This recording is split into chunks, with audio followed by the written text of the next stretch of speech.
हम उस महीने में प्रवेश कर गए हैं जो हमें यसु मसीह के जन्म की खुशियों से भर देता है। दुनिया में कोई ऐसी किताब नहीं है जो खुदावंद यसु मसीह के जन्म के बारे में इतना डिटेल से हमें बता सके कि हम खुदा के उस प्लान को जो संपूर्ण मानव जाति के लिए उसने रखा, सिवाय बाइबल के कोई हमें उस प्लान को बताता नहीं, या मैं कहूं जाहिर नहीं करता।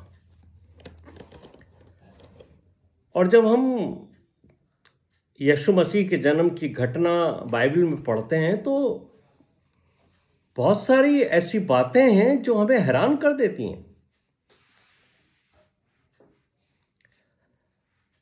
खुदा जो अज़ली है और अब्दी है, ये उर्दू के शब्द हैं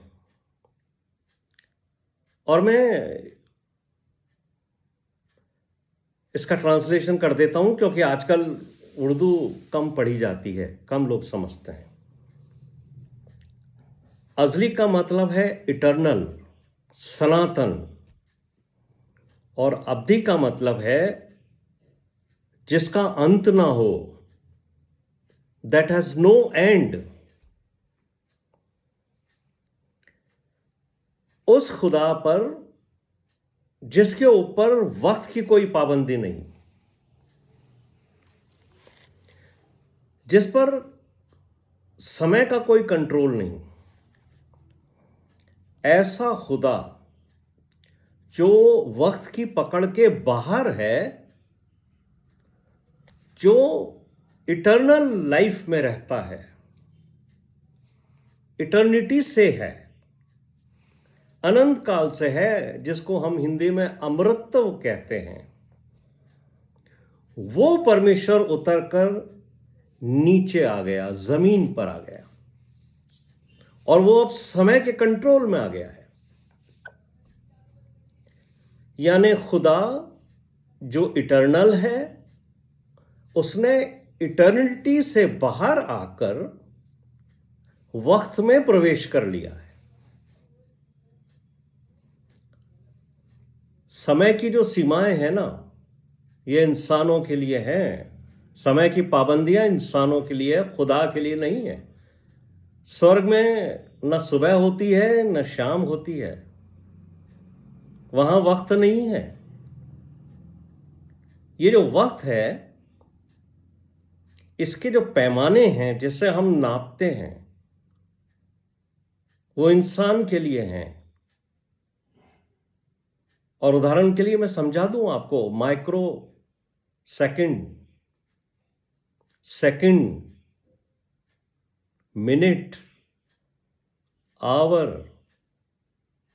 डे, वीक, मंथ, ईयर, ये सब वक्त के पैमाने हैं। और इसी से मुझे और आपको लगता है कि हमारी उम्र बढ़ती जा रही है। और आजकल तो घरों में खुशियां होती हैं, जब बच्चे पैदा होते हैं तो माँ बाप बताते हैं घर में बच्चा हुआ है, फिर वो 1 महीने का हो जाता है तो पेरेंट्स सेलिब्रेट करते हैं 1 मंथ बर्थडे। इस तरीके से ज़िंदगी आगे बढ़ती जाती है। ये वक्त इंसान के लिए है, इंसान को कंट्रोल करता है वक्त। लेकिन ये खुदा के ऊपर इसका कंट्रोल नहीं है, इसका प्रभाव खुदा पर नहीं है वक्त का। जैसा मैंने आपको बताया, आसमान में, स्वर्ग में समय की पाबंदी नहीं, वहां फरिश्ते हैं, खुदा हैं। फरिश्तों को भी पता नहीं है कि वक्त क्या होता है, बस एक ही काम है, स्तुति करो प्रभु की। तो ये जो समय की गणना है, इसके लिए खुदा को इंसान बनकर जमीन पर आना पड़ा और उसकी वजह से वो भी समय की पाबंदी में आ गया। और बाइबल मुझे और आपको बताती है कैसे खुदावंद यीशु मसीह समय की पाबंदी में आ गया। 8वें दिन उसका खतना हुआ। 12 साल का जब वो था, बाइबल कहती है वो हैकल में कलाम कर रहा है। 30 साल का हुआ, बाइबल बताती है कि वो बपतिस्मा ले रहा है। 33.5 साल का हुआ कि उसने अपनी मिनिस्ट्री को कंप्लीट किया और सलीब पर चढ़ गया, जिंदा हुआ और वापस उसी इटर्निटी में चला गया जहां से वो आया था। तो ये थोड़े समय खुदावंद यीशु मसीह के ऊपर भी वक्त की पाबंदी रही है और इसका कारण मैं और आप हैं कि वो हमारे जैसा बनने के कारण, इंसान बनने के कारण, इंसान के रूप में जन्म लेने के कारण वक्त की पाबंदी में आ गया। अब हम उस दिन की घटना पे थोड़ा सा ध्यान दें। लूका का 2 अध्याय उसके 8वें पद में गडरियों के बारे में हम पढ़ते हैं। गडरिये, उस जमाने में ये जो गडरिये थे उनको एक अच्छी दृष्टि से नहीं देखा जाता था। कुछ लोग उनको अपवित्र समझते थे, कुछ लोग उनके बारे में सोचते थे कि ये किसी काम के नहीं है। निग्लेक्टेड, गरीब थे। लेकिन आप देखिए कि खुदा ने सबसे पहले इन्हीं निग्लेक्टेड लोगों को, इन्हीं गरीबों को, जो तुच्छ जाने जाते थे, जिन्हें समाज अपने बीच में उठने बैठने की इजाजत नहीं देता था, उनको सबसे पहले ये सुसमाचार सुनाया, ये समाचार सुनाया है।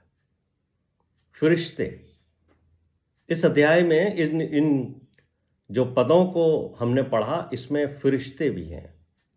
फरिश्तों को समझिए, जब इंसान को बनाया जा रहा था, फरिश्ते भी खुदा के साथ मौजूद थे, क्योंकि इनका क्रिएशन खुदा ने इंसान से पहले कर दिया था और उन्हें बड़ा ताज्जुब था कि ये क्या चीज बनाई जा रही है। तो फरिश्तों को जब उन्हें बनाया गया था, उन्हें मालूम नहीं था कि मनुष्य को भी बनाया जाएगा। तो वो हैरान थे, इस बात से थे कि खुदा खुद कैसे इंसान बनकर इस दुनिया में जन्म लेने वाला है। फरिश्ते हैरान होंगे ये सब चीजें देखकर, लेकिन उनका काम है कि वो समाचार दें, मैसेंजर्स हैं वो। यीशु मसीह के जन्म पर मजूसी भी पहुंचे थे, जिन्हें हम वाइजमैन कहते हैं। मजूसी यीशु के बारे में कुछ नहीं जानते थे। वो एक सितारे के पीछे चले आ रहे थे, बस उनको एक ही बात मालूम थी कि कोई राजा पैदा हुआ है। लेकिन वो कितना लंबा सफर करके यीशु से मिलने के लिए बैतलहम पहुंचे, तो उनकी ज़ील भी देखिए। फिर हम उस चरनी को भी देखते हैं जहां यीशु मसीह को जन्म के बाद कपड़े में लपेट कर रखा गया, और इस बात की भी सूचना फरिश्तों ने इन गडरियों को दी थी। और चरनी हमें याद दिलाती है कि वो जलाल जो खुदा को स्वर्ग में था, उसे अपने बेटे को संसार में ऐसी जगह भेजना पड़ा जहां कोई भी बच्चा जन्म के बाद नहीं रखा जाता, क्योंकि चरनी जानवरों के भोजन के उपस्थिति को बताती है कि जानवर चारों तरफ होंगे तो हाइजेनिक पॉइंट ऑफ व्यू से भी ये जगह अच्छी नहीं, तो कोई भी माँ अपने बच्चे को जन्म के बाद वहां नहीं रखेगी। ये निचले से निचले स्तर की जगह थी। और देखिए, पौलुस फिलिपियों के दूसरे अध्याय के 8वें पद में इसीलिए कहता है कि मनुष्य के रूप में प्रकट होकर अपने आप को दीन किया। शायद दुनिया में कोई इंसान इससे नीची जगह पर नहीं पहुंचा होगा, दीन हो गया वो। लेकिन स्वर्गदूतों ने गडरियों से क्या कहा था? डरो मत।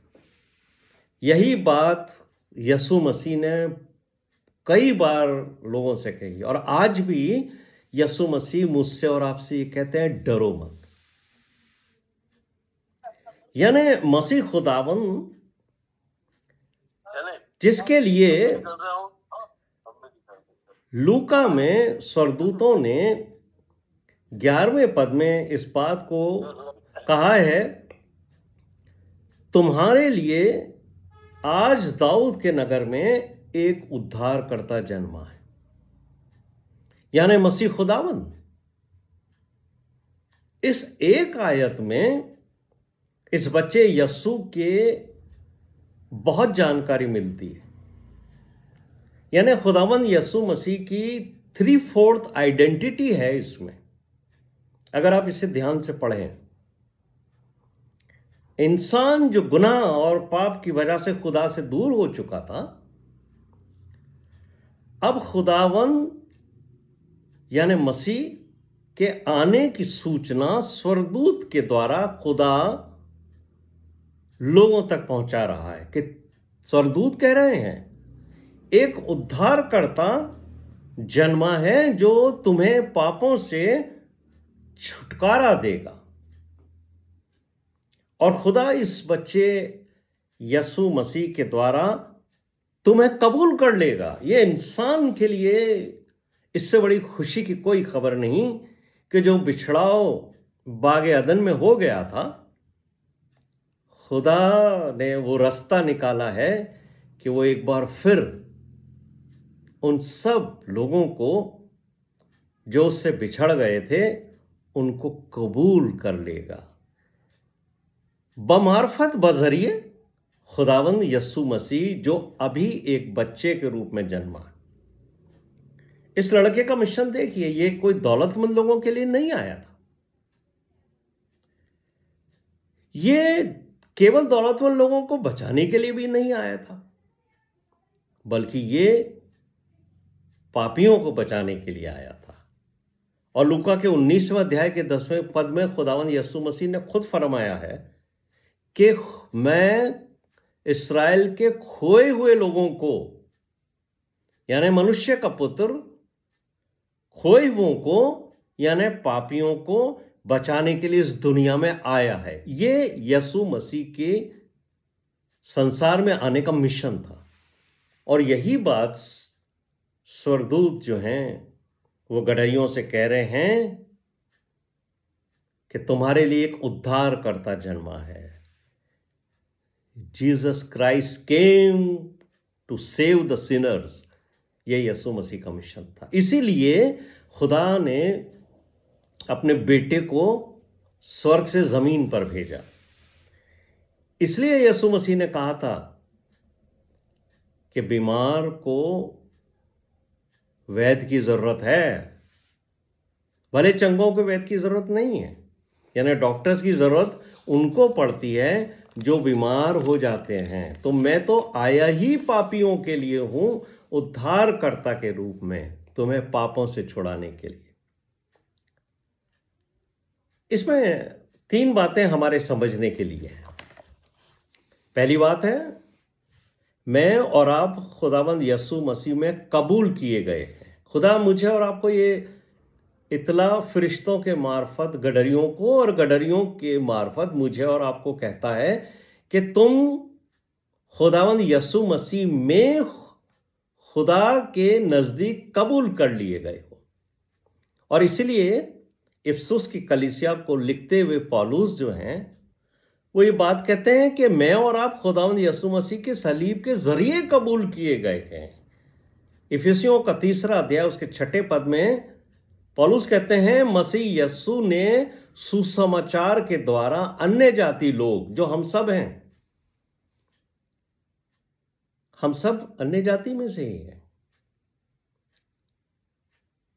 हम लोग इसराइली नहीं है मेरे प्रिय भाई और बहनों। चाहे हमारी 2 पीढ़ी 3 पीढ़ी पहले हमारे बुजुर्गों ने खुदावंद यीशु मसीह पर विश्वास किया, लेकिन थे वो अन्य जातियों में से। और आज भी लोग खुदावंद यीशु मसीह में को कबूल कर रहे हैं, वो भी अन्य जाति में। तो हम सब के लिए पौलुस ये बात कहते हैं कि मसीह यीशु ने सुसमाचार के द्वारा अन्य जाति लोगों को मिरास में साझी और एक ही देह के और प्रतिज्ञा के भागी किया है। हम उसकी देह का हिस्सा हो गए, उसकी उस प्रतिज्ञा का हिस्सा भी हमें मिला है। और दूसरी बात है जो पौलुस रोमियो के 8वें अध्याय के पहले पद में कहते हैं कि मसीह के वसीले से हम आजाद हुए हैं, स्वतंत्र हुए हैं। गुनाह की सजा से हम स्वतंत्र हो गए।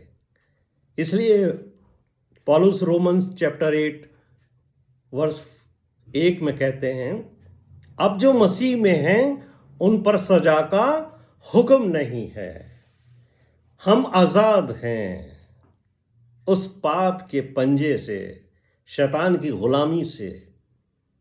और तीसरी बात है कि हम यीशु मसीह में सुरक्षित रखे गए हैं। यूहन्ना 6:37 के अंदर यीशु मसीह कहते हैं, जो कुछ पिता मुझे देता है वो सब मेरे पास आएगा, जिसे खुदा ने मुझे दे दिया वो आएगा मेरे पास, और जो कोई मेरे पास आएगा उसे मैं कभी ना निकालूंगा। What a wonderful promise. अरे हम उसमें सुरक्षित हैं। एक बार जब आप खुदावंद यीशु मसीह को कबूल कर लेते हो अपने गुनाहों के पश्चाताप के बाद कि ये है मेरा उद्धारकर्ता, तो कोई हमें उसकी बारगाहों से निकाल नहीं सकता। ये वादा खुदावंद यीशु मसीह का है।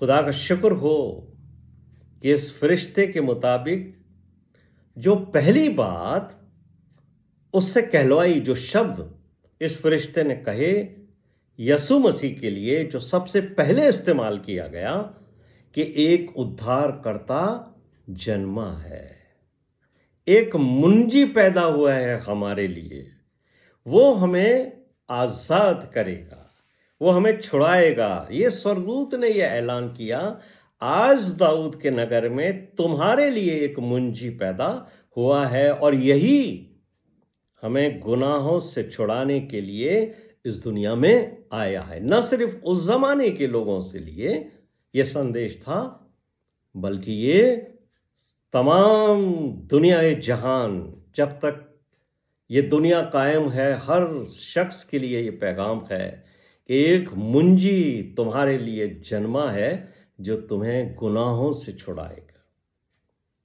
और जो सेकंड टाइटल यीशु मसीह को दिया गया है, जैसे उर्दू में लक़ब कहते हैं, उर्दू में एक शब्द है लक़ब। अक्सर ये शब्द कम इस्तेमाल किया जाता है, लेकिन इसका मतलब है टाइटल। तो ये जो दूसरा टाइटल, दूसरा लक़ब इस्तेमाल किया गया है, उसका मतलब है खुदावंद जो बच्चे के रूप में पैदा हुआ है, वो केवल बच्चा ही नहीं है, बल्कि वो मसाह किया हुआ है, मसाह किया हुआ है। तो वो मेरा और आपका सरदार काहिन है, वो मेरा और आपका महायाजक है।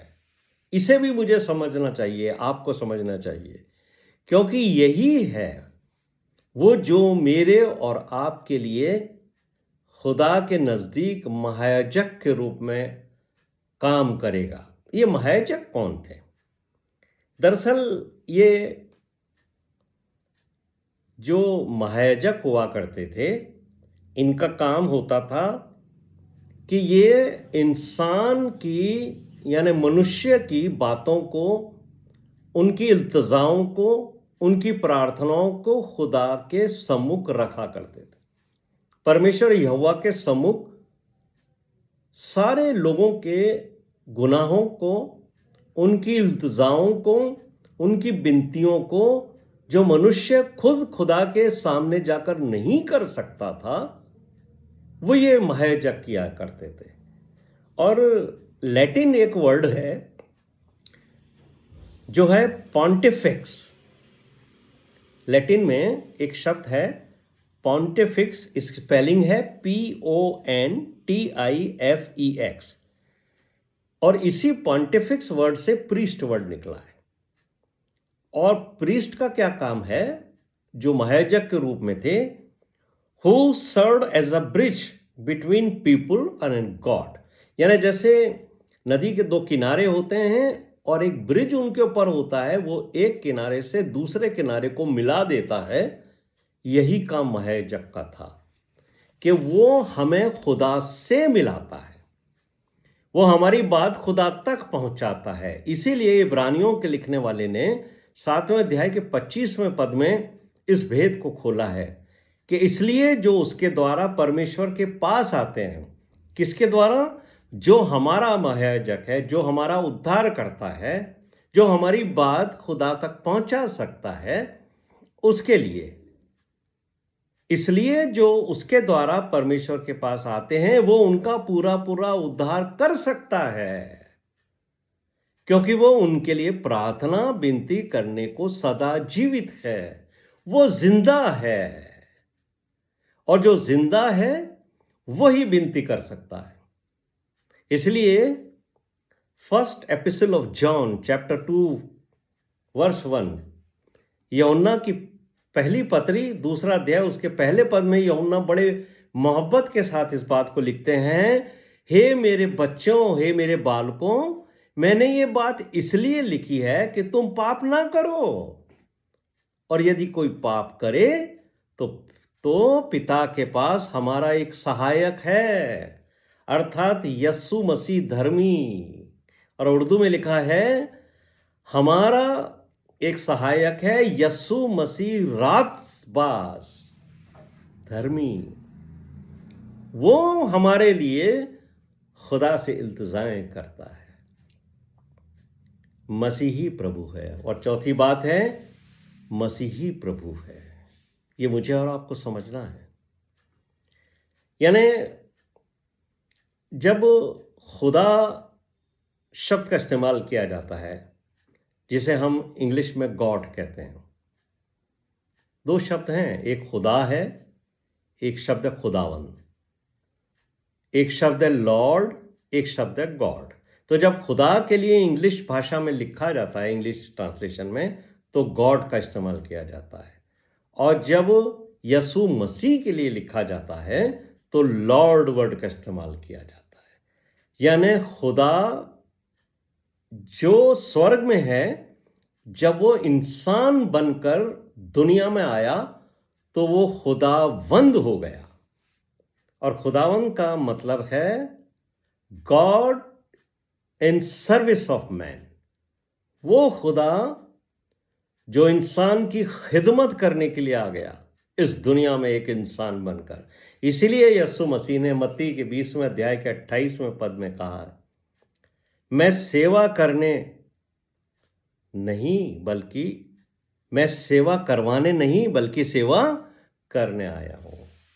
मत्ती 20:28 में पढ़िए, खुदावंद यीशु मसीह ने लोगों से कहा, मैं तुमसे सेवा करवाने नहीं आया हूं, अरे मैं तो तुम्हारी सेवा करने आया हूं। इस हद तक तुम जब नीचे आओगे तभी तुम मेरी उस मोहब्बत को समझ सकोगे। God in service of man. लेकिन खुदा क्रिएटर है, वो पैदा करता है। जमीन उसने बनाई, आसमान बनाया, 6 दिन में उसने पूरी दुनिया, पूरी कायनात को बना दिया। लेकिन लॉर्ड जो शब्द है वो इस बात को भी जाहिर करता है कि जो चीजें बनाई गई हैं उसका मालिक लॉर्ड है। ही ओन्स। पैदा करना, क्रिएट करना, ये खुदा का काम है। लेकिन क्रिएट करके खुदा ने दुनिया को ऐसे ही नहीं छोड़ दिया, पर सारी चीजों को अपने कंट्रोल में रखा है। सारी चीजों का इख्तियार उसके पास है। यानी जितनी चीजें खुदा ने बनाई हैं वो उसने अपने ताबे रखी हैं। मुकम्मल इख्तियार कहते हैं, एवरीथिंग, सब कुछ खुदा ने अपने कंट्रोल में रखा है। इसीलिए यीशु मसीह ने मत्ती के 28वें अध्याय के 18वें पद में ये बात कही है, स्वर्ग और पृथ्वी का सारा अधिकार मुझे दिया गया है।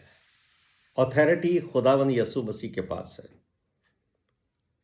फरिश्ते ने ये कहा था कि जो मसीह पैदा हुआ है उसका कंट्रोल भी है। इसे मुझे और आपको समझना चाहिए कि वो हमें संभालता भी है। जब उसका कंट्रोल है वो हमें संभालता है और वो हमें एश्योरेंस देता है। कमजोर हो जाते, परेशान हो जाते, दुखी हो जाते, यीशु मसीह कहता है क्यों परेशान होते हो, मेरे पास आओ। मत्ती 11:28 में ये तो एश्योरेंस दिया यीशु मसीह ने, ये सब बोझ से दबे लोगों मेरे पास आओ, क्यों भटकते हो दुनिया में, अरे इस दुनिया का कंट्रोल तो मेरे पास है। What a great invitation. लेकिन इसकी शुरुआत कहां से हुई है? उसी समाचार से जो गडरियों को दिया गया है। सब कुछ यीशु मसीह के लिए है, सब कुछ यीशु मसीह के द्वारा है। इसीलिए यूहन्ना अपने इंजील में इस बात का बयान करते हैं। जॉन चैप्टर 1 वर्स 3 के अंदर यूहन्ना रचित सुसमाचार उसका पहला अध्याय उसके 3 पद में लिखा है, सब कुछ उसी के द्वारा उत्पन्न हुआ और उसमें से कोई भी वस्तु उसके बिना उत्पन्न नहीं हुई। He is creator, he is controller. उसी ने पैदा किया और उसी के इख्तियार में है। चरवाहों के लिए तो यह अजीब पैगाम होगा, क्योंकि ये तो कई बुद्धिमान लोगों को भी आज तक समझ में नहीं आया कि एक छोटे से गांव के बाहर खड़े हुए लोग, जिनको कोई ज्ञान नहीं, जिनके पास कोई पढ़ाई नहीं, जिनके पास कोई लियाकत नहीं, जिन्हें लोग अपने पास नहीं बैठाते, उनको ये इतना बड़ा पैगाम दिया गया है, जो लूका 2 अध्याय के 11वें पद में, तुम्हारे लिए एक मुंजी पैदा हुआ है। चरवाहों के लिए अजीब पैगाम था। ये कोई मामूली बच्चा नहीं है। और गडरियों ने इसीलिए इस बात को समझकर ये इरादा किया कि आओ हम भी चलें, देखें तो सही आखिर। इसलिए लूका के 2 अध्याय के 15वें पद में लिखा है, गडरियों ने कहा आओ हम बैतलहम जाकर इस बात को अपनी आंखों से देखें। और आज मुझे और आपको अपनी आंखें खोलकर यीशु मसीह को देखना है कि क्या ये वही मुंजी है, क्या ये मेरा उद्धार करता है, क्या यही है वो जो मुझ पापी की वजह से जन्मा है ताकि मुझे पापों से छुड़ा ले। इस बात को गडरियों ने अपनी आंखों से देखा और जो चिन्ह था वो भी उन्हें बताया गया। ये बच्चा यीशु मसीह हम सब विश्वासियों के लिए पैदा हुआ है। मेरे प्रिय भाइयों और बहनों, वचन कहता है सबने पाप किया है, हम सब पापी हैं, इसलिए हमें उद्धारकर्ता की जरूरत है और उद्धारकर्ता सिर्फ यीशु मसीह है। अब यही हमारा महायाजक भी है। इसी ने अपना बलिदान देकर हम सबको उन कुर्बानियों से आज़ाद किया जो पुराने नियम में लोग खुदा के मज़बे के सामने लाकर बलियां चढ़ाया करते थे। इसी उद्धारकर्ता, इसी बच्चे यीशु मसीह ने हमें पापों से छुड़ा लिया है। और यही पौलुस हमें सलाह देते हैं।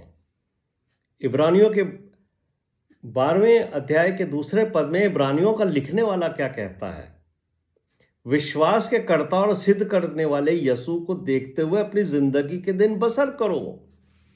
और पौलुस इफिसियों में मुझे और आपको कहते हैं ध्यान से देखो कि कैसी चाल चलते हो। अरे यीशु मसीह ने तुम्हें पापों से छुड़ा दिया है। वो मुंजी जन्मा है, वो सिर्फ मेरे और आपके लिए जन्मा है। इसलिए इब्रानियों का लिखने वाला कहता है, अब बची हुई जिंदगी अपने विश्वास के कर्ता और सिद्ध करने वाले खुदावंद यीशु मसीह को देखते हुए अपनी जिंदगी के दिन बसर करो। खुदावंद इस कलाम पर बरकत दे, मुझे और आपको समझने के लिए पवित्र आत्मा की अगुवाई दे। आइए हम दुआ करें।